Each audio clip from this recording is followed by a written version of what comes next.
Okay, first of all, what you got here is a GDI motor, and I'll tell you a little bit more about that when I talk to you on the phone.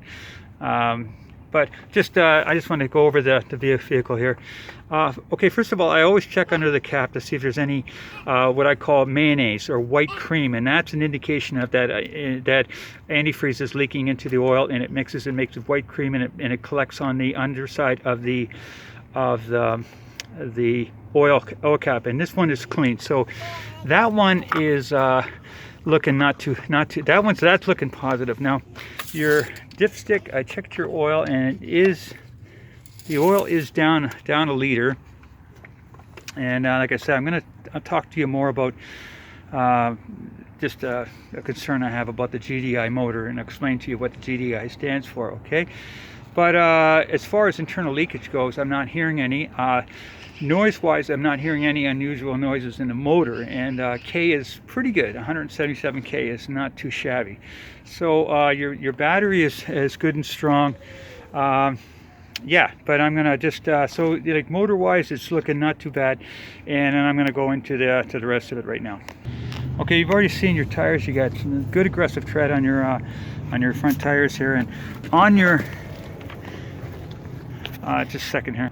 Okay, now if you notice, your CV boot is intact, which is a good sign. No, actually it's not a good sign. Hang on, no. You see the CV boot? This CV boot is ripped. Okay. The CV boot inside there, if you can just see inside, is not ripped, which is a good sign. But you will have to change the axle, because this will leak out the grease, and you'll lose your axle will go dry, which is not a good thing. Your brake lines are tight, are good and dry. I'm not feeling okay. Your sway bar links here is good. Your sway bar links here is yeah, your sway bar links are good and tight. Your brakes, you've got about just a second. Okay, and your outer tie rod, it's hard to see from here, but the outer tie rod is good and tight. There's no movement on the front wheel. Your bottom control arm is good and tight.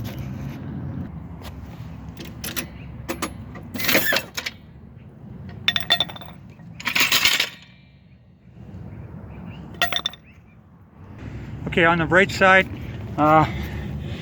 shocks, and right inside side, shocks are good and dry. You notice you're dry there, which is good.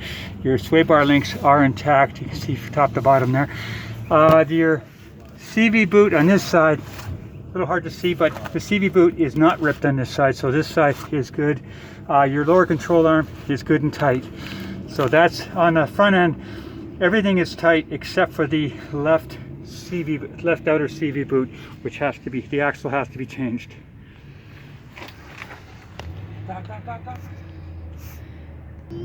Okay, on your rear brakes, you got about 10,000 K left in your rear brakes.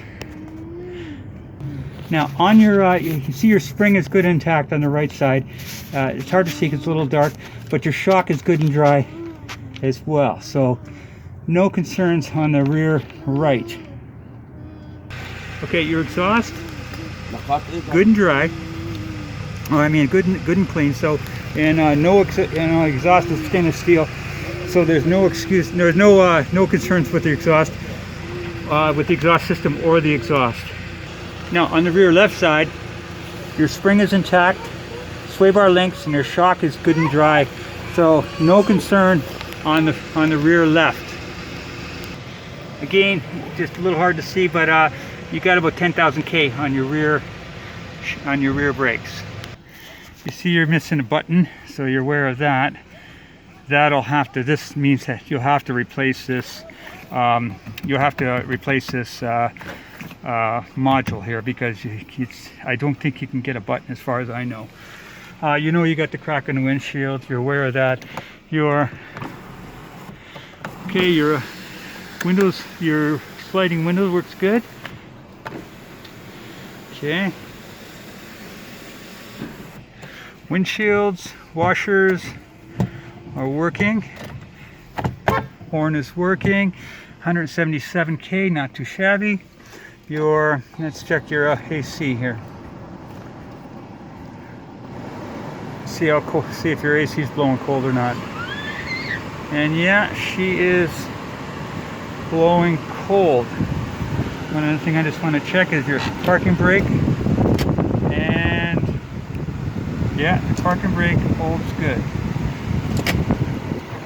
Okay, so that's my estimation, and I'm gonna just talk to you a little bit about the GDI motor as well. Just what maybe not a concern so much, but just something that I think you need to be aware of. Okay, so I'll talk to you on the phone for that. Yep, thank you.